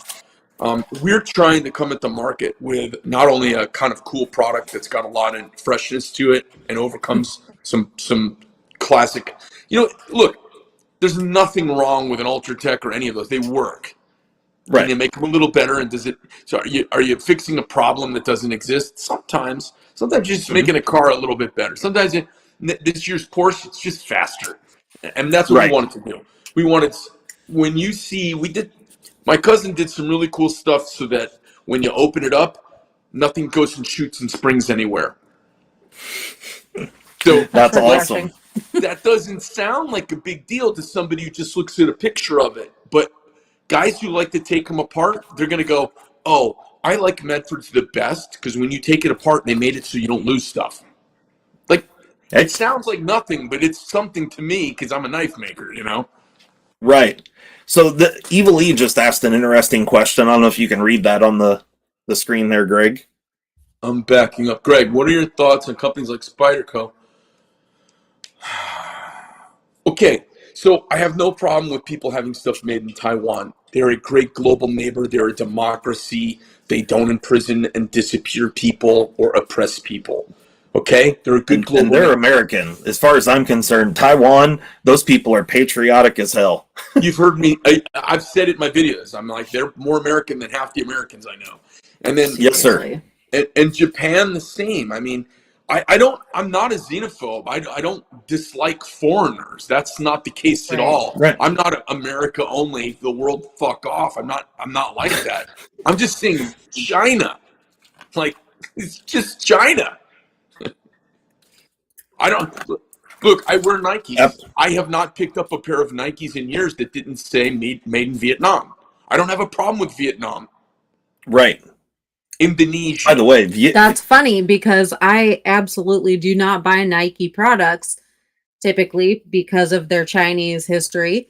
But he just got me a shirt here recently. Well, from the Air Force Base. That was the only one I could find that I knew she would like. He made sure that it was not made in China. It was made in a country that I can agree with. Right. But the thing is, China's declared war on us, and we're too stupid and greedy to not declare war back. That's fine. I'm not saying we should be in a war with them. But if I can nudge people's needle to put a market pressure away from China, there's thousands of people who go, God, I heard Greg, I'm not going to, all they got to do is buy half as much China stuff and it'll bring China to its knees. That doesn't mean you can't have some China stuff because you need it because so much stuff's made there. I'm okay with that. The guy said, you're going to watch fireworks this 4th of July, all made in China. China invented fireworks. Right. Come on now. I'm okay with that. Exactly. But those plates you eat on are made in China. I go, that's why it's called fine China. Right. I'm not like a hater. I don't even hate all things Chinese at all. I'm just saying, whatever I can do to get people to start pushing their needle away from the purchase in China paradigm, I think our lives are enriched by having. We don't need 37 knives. Maybe we only need 8, and they're all from our favorite 8 American makers. And then you trade and get a new one every now and then. And you kind of wet your beak by doing a little swapping and trading and upgrading and buying a nicer one. But we don't need 800. Have 12 or 15 spectacular. You know, I try to have a rule in my life. Don't buy anything that's going to end up in a tag sale. So there you go. I like that. That's a good rule. I like that rule. And so you think about it, like go to some tag sales and you go, oh, it's all this plastic injection molded, this junky stamp, temporary, disposable, Harbor Freight, nah. And so if you get other people to think that way, it's kind of a movement. And that's what I'm trying to do. And you know what? For as many people as I've heard bark at me, 1,000% more texting me in the middle of the night, pictures saying thank you, keep doing your thing, don't back off the mission. Look, 3% of Americans wanted to break away from the British and form this great American republic. 3%. The other 97% in the direct democracy, the other 97% mob would have kept us British. Right. Because to them it wasn't worth the struggle. It wasn't it you know, and we have so much of that going on today where a lot of guys will go out and beat their chest and yell and scream, but then when the going gets tough, they sit down. And that's what you just hit my hot topic. All these guys beating their chest on this or that, Second Amendment and First Amendment, America, and I got this commitment to America, and then you're gonna cancel me over my T-shirt? That's your commitment? Right. You're worried about 39 phone calls? I mean, are you fucking kidding me? Right. You can't handle 39 woke warriors who are screaming on the phone or sending emails? Are you gonna put that shirt on, or are you just gonna sit there with it? I'm chilling. Oh, okay. All right. She's got a sweatshirt right here that I figured she was about to put it on this whole time. But listen. Here we go. Worry about yourself. On 3, we're all gonna look away, and when we look back, you can have it on. Ready? I'm gonna on 3. On 3, we're gonna block right. I don't want to put it on. But I will for you guys. All right. All right. Go. There you go. 1, 2, 3. I was waiting on you, bud. That's so weird. Look at that. Optical intrusion. Oh no. Oh, that's fine. It's all good. Yeah, it's fine. So anyway, a couple of things. One, there was a question up there on the screen that I put up. It said, when will we get to see the first look at the OTF, Medford OTF? Okay, so we are doing some stuff right now, and we're doing some tooling on it. We just finished our -1, made all these radical changes. We're going to start banging through the -2, and then I'll let everybody know. And then when we're ready to launch it, it's going to be a fucking to-do. But I just didn't want to bring another OTF in 2023, you know? Yep. I dig it, man. And like I already told you, like I'm a stickler when it comes to the mechanical bits and pieces. And, you know, I looked over this thing extremely well. I'm a huge fan of the M48, and I've owned, you know, several of your knives. You know, a lot of people were talking about the Slim MIDI, which I think is a phenomenal knife. And I love the Slim MIDI. I do. It's just not quite as good as this knife, in my opinion, because of how much more functional this particular knife is. The clip on the Slim MIDI, you know, it's hard to get a milled tie clip to work as well as a bent steel clip. It just is. So the Slim MIDI is basically a small, big knife. That knife is a big, small knife. And if that sounds kind of weird, it's not right. It is a big, small knife. It's got all the little bells and whistles from a modern knife that guys kind of want, and it's scaled up into a really usable size. Well, to me, like, there are so few people doing a pocket clip like this, which to me just makes sense. It makes a pocket clip perfectly removable and swappable, and it covers up the hardware issue on the other side. Like, look at that clip. If you see what I did there, you see on the top the part of the clip that is parallel to the back of the knife. Yeah, that it's not part- parallel. It's not parallel. Do you know why? Right, it adds to the spring tension. No, That no. is bent at more than a 90 here, Right. That's from not this why. surface to here. That's not why. Will it keep the screw from backing out? No. Take a look at it. You want the space between the spring and the top corner of the knife to not catch a pocket welt. So I pinched it down. Right, yeah, so it doesn't fold yes. up. Yeah, there's not enough space to get it through there. If you Right. have that parallel, then it can go up. But that distance allows you to make all those turns and do that deep pocket carry. So there's a little funky engineering details like that everywhere. Trust me, that's one of the things that I bitched about on the SOG XR. It had a continuous loop over here, and your pocket would get caught in there, and then you couldn't get the fucking thing out of your pocket. Yep. But functionally speaking, this knife is fantastic. It really is. The other knife that to me that you make that's way underrated is the on belay. Well, there are some people mentioning that. The on belay, I think, is a wonderful knife, and hardly anyone ever talks about it. It's funny. It's like Scottie Pippen. Everybody talks about Michael Jordan, and Scottie Pippen was one of the greatest players of the game. And so, yes, unfortunately, that knife kind of got stuck behind the Praetorian. Hey, listen, I gotta make a correction. If some of you need 100 Medford knives in your collection, I mean, you go for it, okay? I don't feel bad. Right, you don't want to hold anybody back or anything. That's hilarious, yeah. That's right. So it's not for you to say. So I have to ask real quick, when it comes to the American Service knife, are we going to see a set of scissors? It is a very, very complex problem to solve that is not done in the United States. So it takes about $1 million worth of special equipment just to make scissors. To make a good, the only thing worse than no scissors is a pair of bad scissors. So that's fact. So I'm working with a biomedical company that developed scissors for endoscopic surgery, and we're working on some really cool scissors, but they're hard to make. And I'm like, me personally, although they're a cool novelty to have, if you've got a blade, you can cut most everything you need to cut. I'm working on other tools that are more useful without the cost of scissor manufacture, because it is fucking onerous. I totally understand where you're coming from, and it's one of the things that I have respected the hell out of that Swiss company. They put scissors on everything, and they all fucking work. It's amazing, even on the Classic. It's insane. When they go head to head with its scissor competitors, they beat everybody. I mean, I know. The best. They make the best fucking scissor on the planet. So they just do.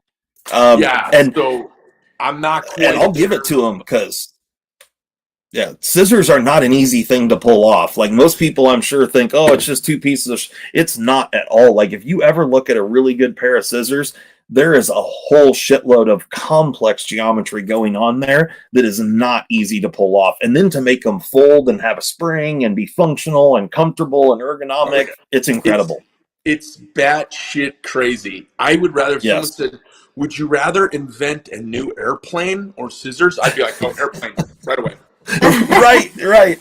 I was just down last week in Florida with my son. I told you he's in the Air Force, and he got me out on the flight line, which I so much enjoyed. It was so much fun. And I mean, I got to go out and put my head up in F-35s. It was incredible.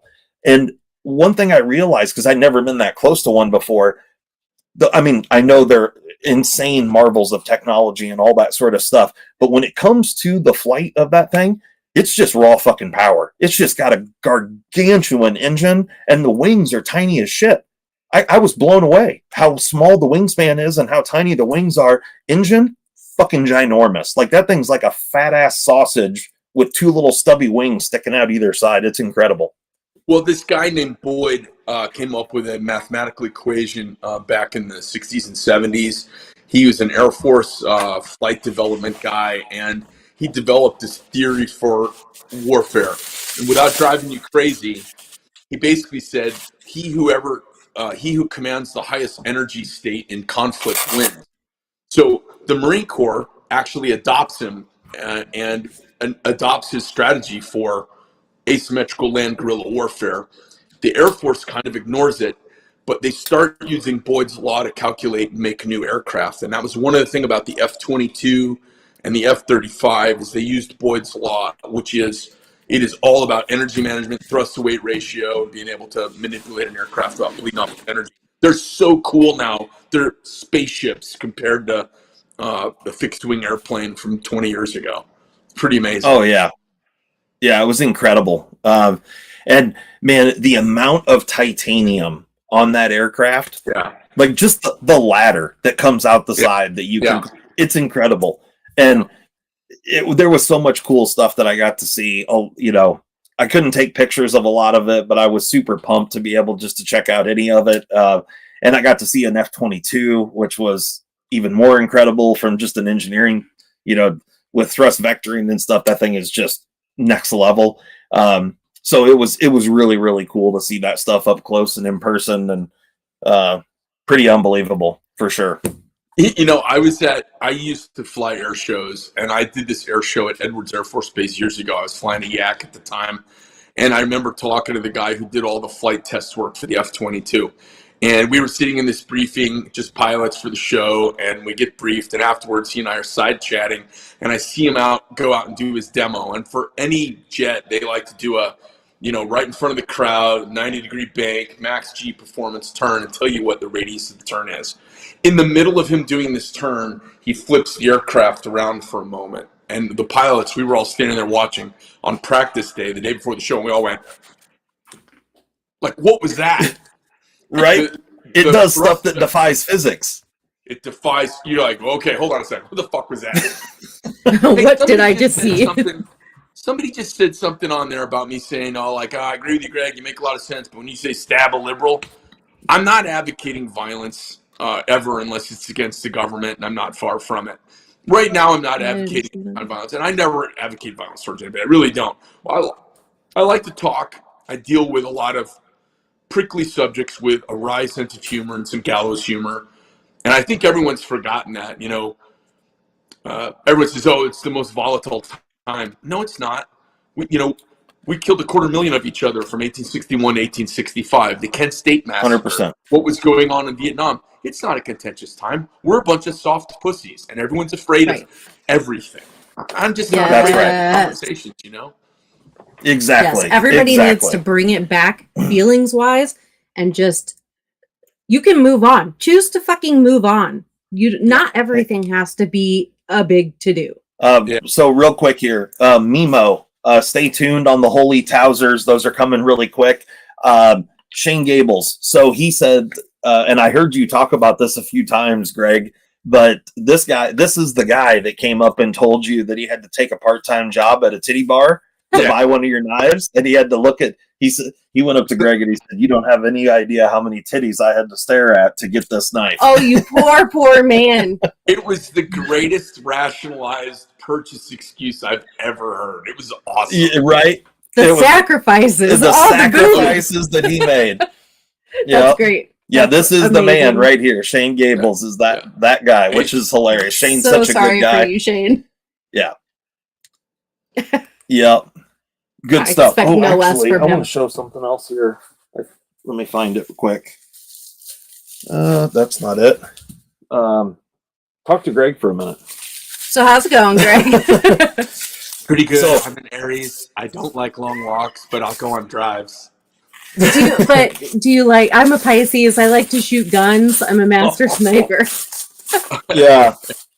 Fuck knives. Let's get the guns. Yeah. So you were a Marine pilot? No. I was a saw gunner in an infantry company in the Marine Corps. I deployed as augmentary force with the 5th Marines to the Middle East for Desert Shield and Desert Storm years ago. And then when I got out of the military, I started flying and buying old warbirds and restoring those. And that's when I started flying air shows. I had nice. Man, I had Chinese communist trainers for the MiG-21 called the Nanchang CJ-6. I imported 24, I think, from the People's Liberation Army Air Force to the United States, restored them, and had them on. We displayed them around the country, and I did air show performances in them. Then I had a Yak 50 that used to belong to one of the guys from Pink Floyd, which is a really cool little single-seat, radical, little aerobatic, warbird-looking plane. And then I had a Yak 3, which had flown on the Eastern Front during World War II against the Russians, and then had served time in the Egyptian Air Force. That's now in a German museum. So I've had a lot of different airplanes, but mostly warbird stuff. Awesome. That's really cool. Yeah, that's super cool. So, well, thank you so much for I your have a service. cow. Yeah, we have a cow now. I actually did not serve in the military. I was too young, dumb. Was too busy racing and chasing pussy to be worried about that at the time. And don't ever say that again. Don't ever say that again. I'm like, I wouldn't even say that in front of me. That's awesome that you said it. Well, he says that shit all the time. Greg, to tell you, like, I'm an open book like you are. I'm extremely transparent. So one of the nights we came on one of these lives, and I told everyone how I just got done being high-centered on pelvic bone. But, like, shit happens. Yeah. So you never know. As it turns out, I do have a filter. You may be my Mississippi. Thank you. Perfect. So one of the things that one of the guys that was in here, I don't know if he's still in here or not, John Evans, he let me borrow a knife, and I don't know if you've handled one of these, Greg. This is the SOG Seal XR, I think, and they're like totally going after Navy SEALs. This is the most jimped thing. This is one of the few SOGs that's made here in the States.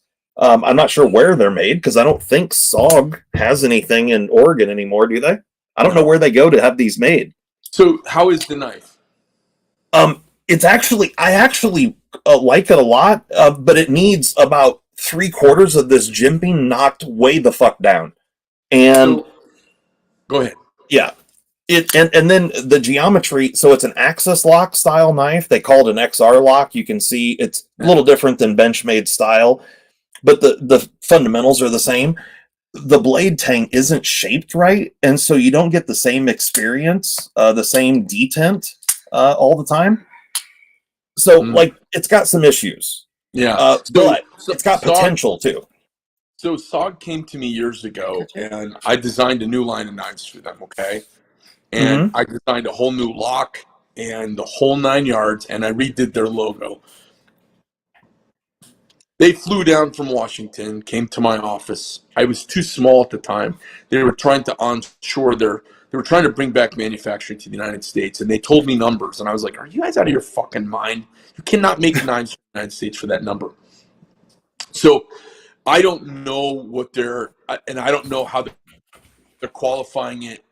I'm always very leery. How much does that knife cost, you know? I'm wanting to say they're like $250-ish, around that price. So to do that knife for $250 United States retail price, in my opinion, it's almost impossible. Because when they look at my ASK knife for $240, nobody knows how I did it. They're like, how did you do that? That's impossible. Because of the part count, what it's made out of, and the finishes, guys know what this shit costs. When I look at a knife like that, just like the knife of the year was made by one of the American knife companies. The American-made knife of the year last year. I actually had the head of the company on the phone with me and couldn't get him to quite answer straight about where it was made. So I'm not saying theirs isn't made in the U.S., but at that price point, it's hard for me to believe. Yeah, and I'm just going off of what they say on here. They print right on the side of the blade. Wait a minute, Emily Gibson. Yeah, you want me to read that? Racist pig, unsubscribed. Yeah, fine. Unsubscribe. That's totally fine. But you're doing yourself an injustice by not hearing other people's opinions. True that. It's so close. That's the sound of a snowflake melting. Oh, It I'll is. tell you what. Yeah. The jump to racism. Ugh, It's incredible to cannot me. with it. Like I don't understand. Anyway, I don't even need to get off on that tangent. We're talking knives You don't at pay this my point. bills? Fuck you. Right. I think But- a lot of gals haven't had the wind knocked out of their sails who believe all this bullshit. Oh yeah, for sure. It's coming sounds though. awful. I believe it. I'm like, when's the last I time just someone think- got a handful of hair? Made you remember You know- why we're opposite sex. Right. It's because they've had it too good for too long. They haven't had any real struggle or hardships in their life. And I don't mean the normal shit that everybody deals with. Everybody has mommy sad and daddy things in their kept life. them comfortable. They've dealt with the breakup and the bullshit, but they haven't had to actually like dig deep and work for fucking anything. Your typical happy urban female doesn't like a guy like me, but except when something's happened. And when something's happened, all of a sudden... Right, when somebody breaks into your house, you're going to want like, that big burly man. Right. That Neanderthal is kind of attractive. Like, oh, my vehicle's broken. Someone's invaded our country. I can't get food right now. Can you help me? Right. Yeah. How about you take your mommy's tit out your mouth, learn how to fend for yourself, and be a real woman. Right. Okay. I didn't say any of that stuff, just so you guys know. If you're unsubscribing, don't do it because of me. I could care less. That was her. She's got a serious mouth on her, but I don't have time for bullshit. Yeah, I just don't have patience for it, honestly. So back to SOG. They were, I believe, they and Cold Steel were both purchased by a company that is owned by China. So I don't want to. Yeah, that GSM or whatever it is. I don't know the that's a details Chinese on it 'cause company. I kind of keep my nose out of it, but I'm pretty sure that SOG and the other company are both owned by a Chinese company. And the Chinese companies, I believe their strategy now is they're trying to buy American brands, and they're trying to find some way to whitewash what they've done. That makes sense. Gotcha. I mean, totally. Well, and so, I mean, this thing it's interesting, like I said, and if it actually is U.S. made, and it might even be more expensive than what I quoted. I don't know for sure. This was loaned to me just to check out, but it says it's S35 VN. It's plastic. What's it say on it? It says... it does. Here, I'm going to change my camera view just real quick.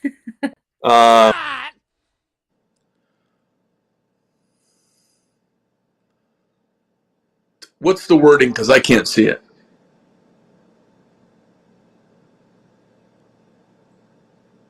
I can't hear you, just so you know. I have no sound. Something just happened. I don't know what's going on. Hello? Hello? Hello? Are you there?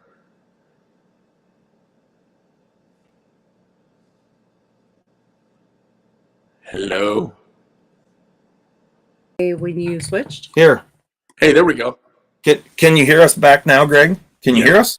Yeah. Okay. Weird. Okay. So I switched the camera to look at this thing, but it says on this side of the blade, it's got an E and it says USA made. And then on this side of the blade right here, which it's going to be really hard to read, but it just says Studies and Observation Group, SEAL XR, CPM S35 VN. Okay. And that's it. I'm just going to say something.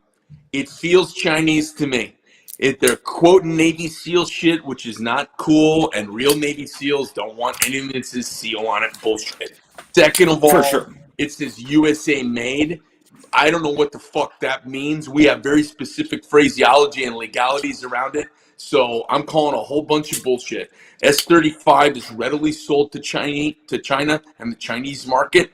The S45 is available in the U.S. market only at this point, and that's why they developed S45. So the steel type means not. So I don't know who owns it. I don't know who's telling the truth. The price doesn't seem right, and the way it's phrased doesn't seem right. And the cheesy seal references, I'm calling bullshit on that too. Yep. And And I just don't know. I mean, certainly compared to the rest of what SOG offers, it's certainly a lot more expensive. Somebody in the chat was saying that it's $225. But it honestly, it would not shock me at all because it has a cold steel feel to it. It would not shock me at all if this thing came from Taiwan. It's definitely a quality piece. Yep. But it's got an insane amount of jimping on it that it just takes it. The funniest part is Feels too. the jimping is just out of control. But if you look at the lock release, I mean, it does have some jimp or like some little kind of stepping to the plastic. Yeah. But what you interface with is plastic, and it's quite slick and quite compared to the rest of the knife. The lock release is quite minimal. Everything else is just like extreme. Big and chunky. Even the fucking glass breaker, it's just like a skull cracker on the back end of this thing. It's a big old heavy knife. Honestly, it just doesn't speak American to me. So I'm around. I got my nose to the ground. I'm always looking at the stuff coming out of Asia now, and if it's made in Taiwan, that makes sense. I don't know where Lin was having his stuff made. I do know that there's a lot of chicanery that goes on. Japan and Taiwan outsource shit tons to China, so nothing surprises me anymore. And anytime I ever see any little phrase that is a twist on "Made in USA," like the one comment that is sacrosanct, like you'll get in court over this one. 100% made in America. Like I put on mine in handwritten script, made in the United States of America, 100% made in USA. Like, or I'll say made in USA very simply. I have gotten parts for my main legacy line. Now my ASK knife, it is 100% made in the United States. Every single thing on it, sourced, milled, mined, and made here. My Medford line, screws have always been a challenge. So screws are globally sourced, and you can't always tell where they're from. And there are no American-made 440 screws. I hate to break it to everybody. Yeah. Yeah, and hardware is such a bitch. Like a lot of people don't understand. Yeah. But to get good quality fasteners is not easy. Real quick, we had a question about Tor knives, Toor. I'm not even familiar with what that is. What's Tor knives? They're a group of veterans. I believe they're out of San Diego right now. I heard they were possibly moving to Arizona, and they've come on really strong. I think they make some cool fixed blades, and they've got they have a very green ethos, so they're really trying to cater to that. They're down in Southern California, so they are immersed in wokety woke culture. And I noticed a lot of young veterans are wokety woke. So I'm not saying they're wokety woke, but they have this big green, like everything's 100% organic and biodegradable and zero impact on the environment, all as part of their zeitgeist of their company, which to me, that's cool. Not my audience. Well, yeah, that's a whole nother topic. The other question that Bama throws out here, he wants to know if you'll ever do a video on YouTube where you just read off mean comments from people. Yes. Like all the horrible shit people have said to you. Yeah, please. If I could if all I would need is for people to email me the worst comments they see at greg@medfordknife.com.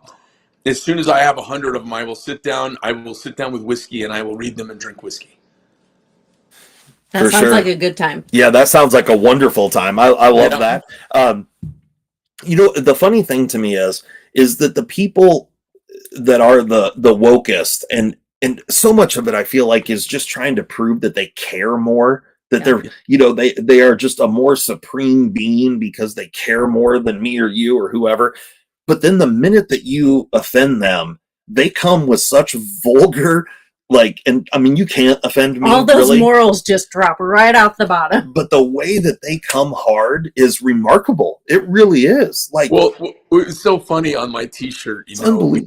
We have the guy in the little bubble. He says, "Thank you," with an F instead of a TH, okay? Right. And that's not inaccurate. Asians have a hard time with our TH. That's not That's not even racist. It's just accurate. No. Anyway. Right, and that's the thing is more stereotypes versus racism. Two different things. I was berated over the teeth and the accent. And the best part is, we had several phone calls where they called up and they go, "I called to buy knife from you. I need Chinese knife. You got knife for you, man? For knife? Now fuck you, you racist pig." And so that's their racist. They're calling me a That's racist, racist. and they're doing that phone call.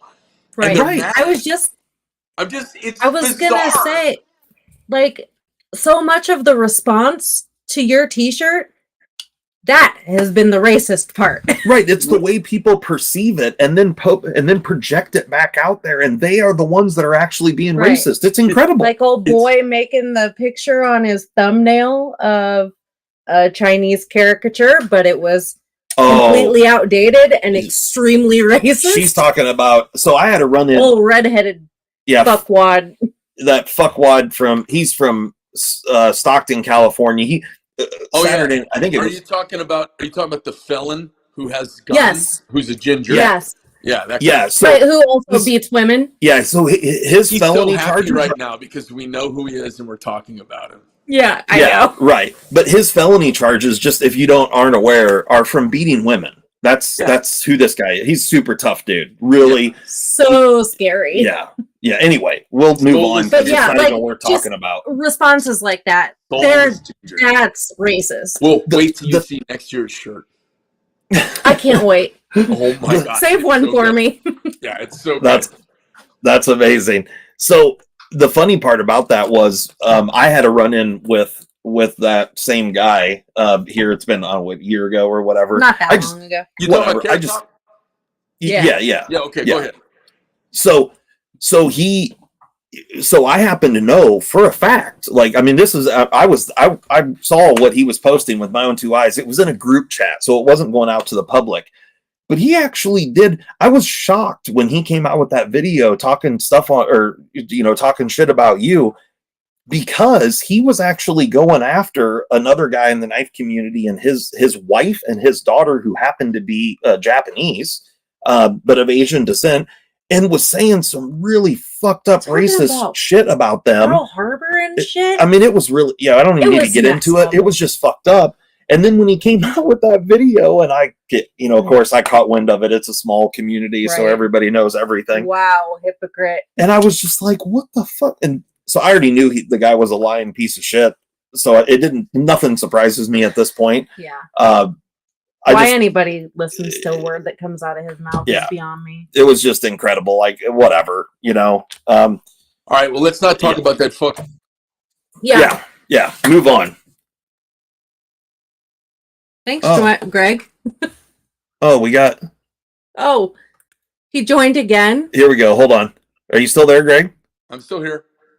Okay, there we go. Two of you for a second. You had two of you for a second, but now we got one of you. When one is not enough, I go like a Prel commercial, and there's more of us. That's exactly right.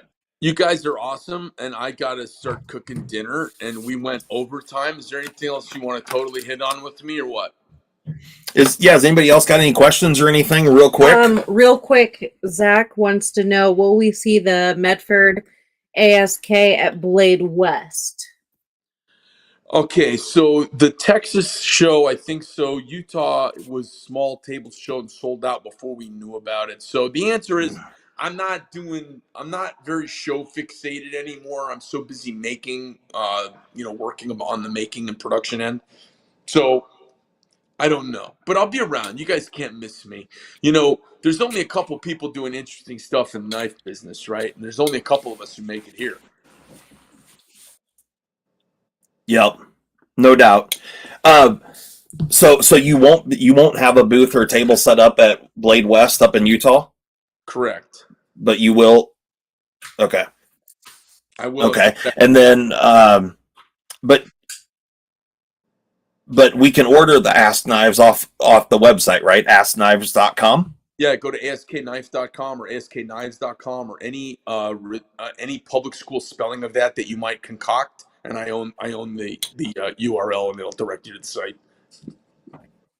Perfect. But you said what were the dealers for it again? It was DLT. Hold on a second. Sorry. Just a second, Greg.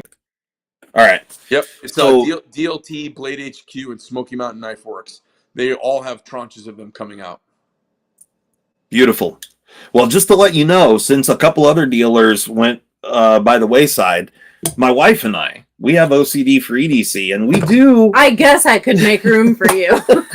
we do have one knife brand at the moment. We're selling Ben's knives at Jack Wolf, just because Ben and I are really good friends and whatnot. Yeah. And then I have the things that I personally make. Personally, I haven't come out with a knife design yet on my website, but who knows? We'll see how it goes. But I machine some little parts and stuff, mainly for Spyderco's, making them good for left-handed people and people with gloves and whatnot. Special needs people. yeah. But it's kind of funny, it's turned into a whole thing. It's pretty remarkable, honestly. What an amazing country. Right? It's incredible. And we ship these things all over the world. It's incredible to me how big of a reach that we've had with this little website that Mind-blowing. just started as a little thing, Just a little bit of bullshit. A little bit of bullshit, yeah. Pretty incredible. But yeah, so I don't know if you saw any other questions come through or anything else. No, there really hasn't been, so.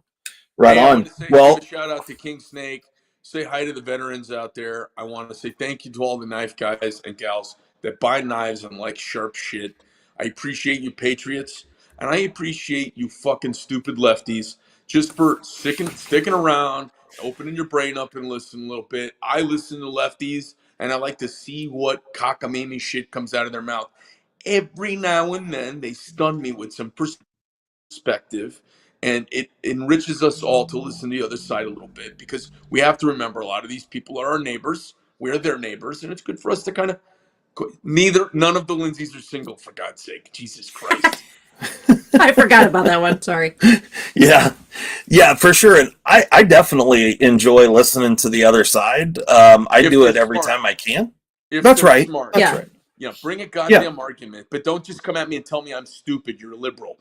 Give me a smart. Give me what is your smart plan? You fucking smarty. Is it just me give you all your money so you can fuck everything up? Because that's not a plan. So real quick, Randy F here says, hold on just a second. I'm going to grab one of these just because are they here, Molly? Yeah. Okay. There we go. So because I invent some stuff, Greg, I guess I'll send one of these. Some people are telling you this. So this is knife lubricant, and I call it Slick 'em All. It's salve for EDC gear. And basically, I tried all these different lubricants, and what I wanted was a grease, because all the people that make oil for knives is really thin oil, and then the shit just runs out and runs all over the place. I wanted a grease that didn't have surface tension and wasn't sticky, so it made good action. And I just couldn't find anything. I tried all kinds of stuff. I tried I don't even know, a bunch of stuff. Well, then I tried mixing up some stuff, and it took me a little while, but I finally, I was dumb enough to just keep trying, and then not smart enough to make it happen on the first try. But one of my tries yielded something that's pretty remarkable. And so I'll send some to you so you can try it on your own knife, see what you think. It's waterproof. We don't have any official lube at our company other than Liberal Tears. There you go. And those work well too. They really do. And those bring a lot of satisfaction. But this stuff has an unbelievable temperature range. It's waterproof, doesn't wash off, stays exactly where you put it. So I'll send you some. You can try it out, see what you think. But I literally make it in my kitchen here in Iowa. Awesome. All right. And we sell it online. But all right. Well, tell everybody I said thank you. And thanks everybody for coming and watching and asking your questions and for giving a damn. Appreciate it. Thanks, you guys. Yeah. Thanks so much, Greg, for coming and joining us. We greatly appreciate it. Thanks so much, and we will talk to you later. Okay. Have a good night, sir. Yep, good night. See ya. Bye. Okay, let me fix this really quick. All right. Blurry. Okay, so what'd you guys think? We've been in here for a while now. Oh shit, it's almost 9 o'clock. It's way past Mom's bedtime. No, I got 5 minutes. I gotta be in bed in 5 minutes. Gotta be in bed in 5 minutes. Okay, so hopefully you guys enjoyed that. If you guys would buy more shit, I would just yeah, if you guys would buy more shit, then she would do this full time. But who knows? Maybe Greg will like the Slick 'em all, and then he'll just put one of these in with every knife he sells. Partnership. You never know. So good. I'm glad that you guys found it interesting. Yeah, thanks so much. Sorry, the comments are moving faster. I just started to hone in on one, and Bye-bye. Sean says send him the 500 cc tube. But yeah, so hopefully you guys enjoyed that. It was a lot of fun. I enjoyed talking to Greg. He's a really good guy, and I think it's. We already took care of business, Dan. It's so shocking to me how people, just because a guy has some really strong opinions and is not afraid to say it. He puts it out there. He has courage.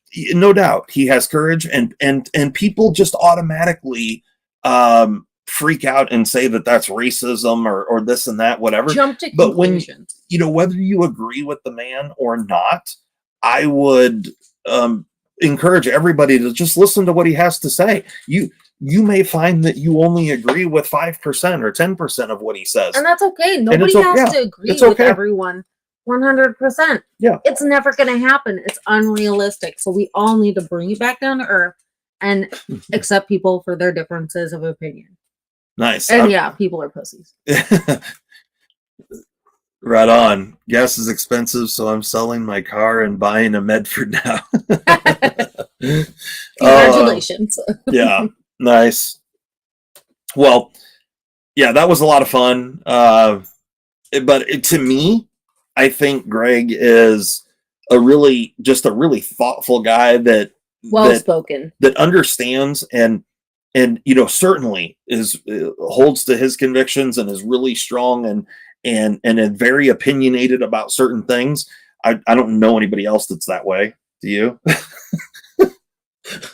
I think both of us. But anyway, the thing is that he's not unwilling to listen to the other side, So like, if you think that you have a better argument and whatnot, or a different idea, say it. Don't just come and scream and yell and say, "Oh, you're a racist Spit me some piece of facts shit," that I'm not aware of. Right? Yeah. Come with educated facts, and then people will take you seriously. Or legitimate ideas on how to fix a problem, right. Not just like he said, give me all your money and we'll make everything right.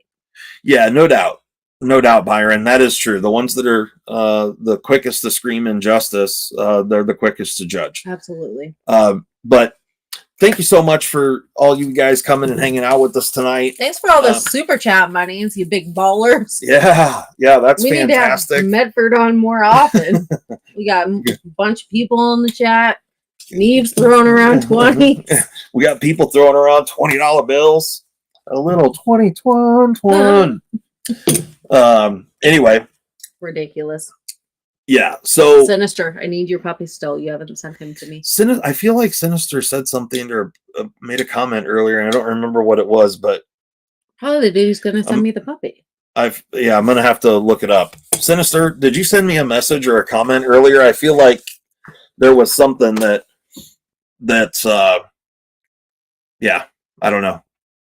I feel like there was something I missed. Oh yeah, and Stasa came in hot with a little 2021 as well.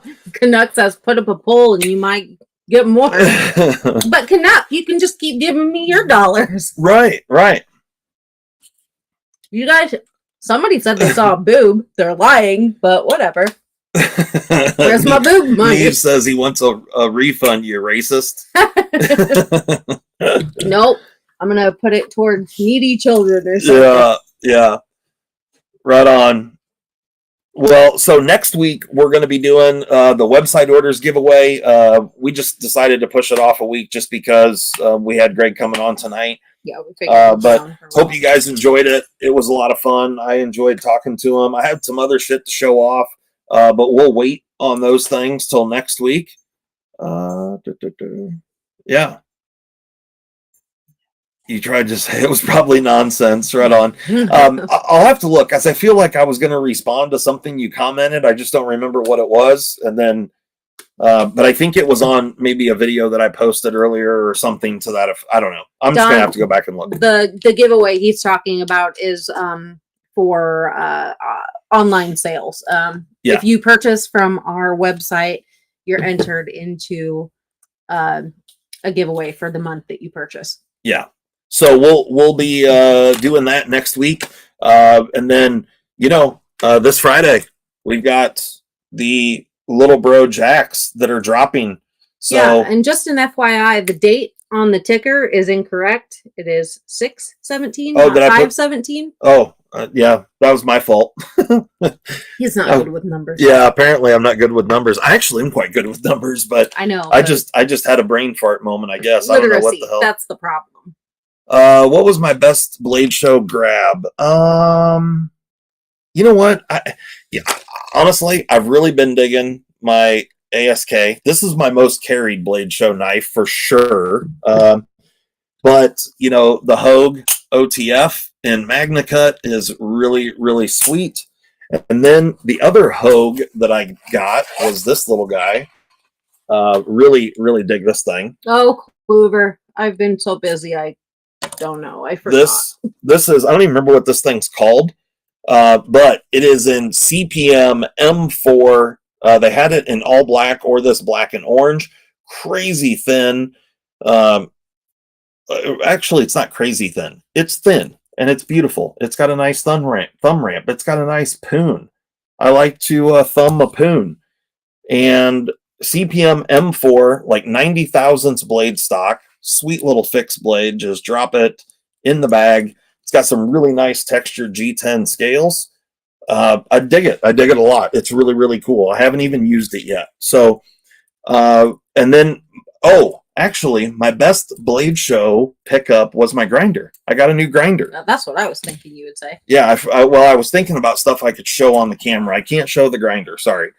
You guys will pick that up. Yeah, bring her in here. You guys will see the grinder because I literally unboxed it today. I had to ship it home. So it came, I had to disassemble it all and ship it. So I filmed a bunch of the opening of the boxes and the reassembly. So you guys will see it coming up very, very soon. Mm-hmm. So, yeah. How about a shop video? Dan, that will be happening as well.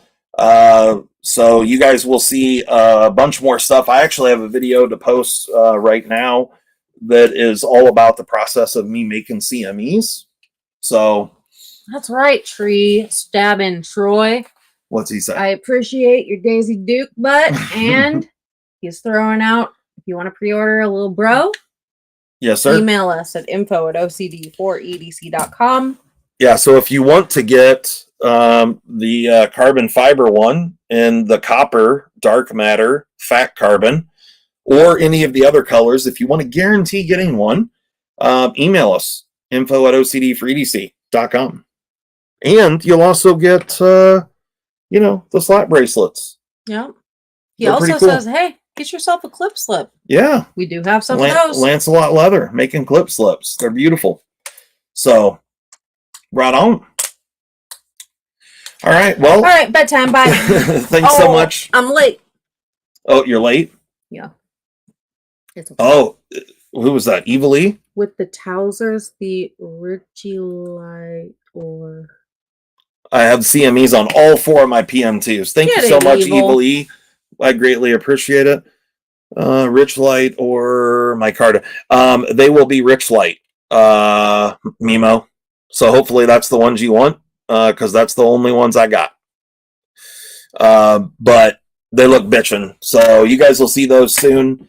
I'm gonna we'll put those up on the website. Some modded Towser Ks. They're pretty cool. So I don't even know what you guys are yeah, she doesn't know anything about that, but that's fine. Yeah. So anybody else, go to the website, buy some stuff. We got a lot of Flytanium stuff in, a lot of scales, a lot of other things. So go check that stuff out, and we will catch you guys next time. We'll be live next Sunday night, 7 p.m. Central. What do you got? What you got? It's not typing. You got to wait a minute. Oh! It's got to connect. Oh, Zach did it. Never mind. Oh, okay. There you go. There's Zach. Thanks for the link there, Zachy Poodle. Oh, yeah. no, never mind. That's not what I... There it is, right there. Thank you so much, Zach. Zach is the best, hardest working mod in the game for sure. Sexiest too. Absolutely. Look at the shitter on that critter. Hey. Hey. All right. Everybody have a good week. All right. Do good things and shit. Yep. Thanks a lot, guys. Hopefully you enjoyed it. And we will catch you next time. I got some good videos coming up, so stay tuned. We out of here. Bye. Bye-bye. Goodbye.